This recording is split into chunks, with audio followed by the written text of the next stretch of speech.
बलांगीर जिला पाटनागड़ थाना पुलिस 3 जण कफ सिरप माफिया को गिरफ्त कर कोर्ट चालाण करिछि। गिरफ अभियुक्त माने हेले पाटनागड़ थाना पाटनागड़ कोलपड़ार सुभाष मेहर बयस 52, पाटनागड़ ब्रह्मपुरर भगवान बारिक बयस 22 और बलांगीर सदर थाना चूड़ापालीर राजेश बेहेरा बयस 52।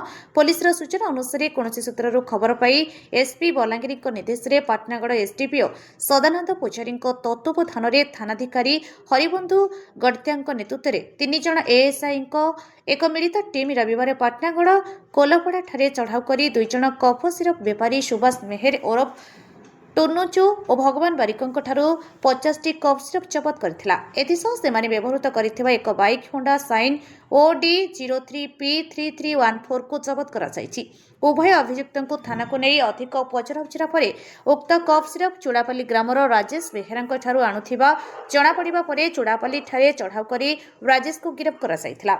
एने पाटनागड़ थाना रे एनडीपीएस एक्ट रे मामला रुजु करी अभियुक्त मानक गिरफ्त करी सोमवार कोर्ट चालाण करा जायछि। एही चढ़ाऊ परे अंचलर कफ सिरप बेपारी मध्य छनका पशिथिबा बेले लरंभा थाना अइलातुंगा गाँव रे थिबा cough syrup mafia Jadav Behera क्षेत्र में पुलिस चढ़ाऊ न करी काहींकि चुप रही बोली अभियोग होउछि।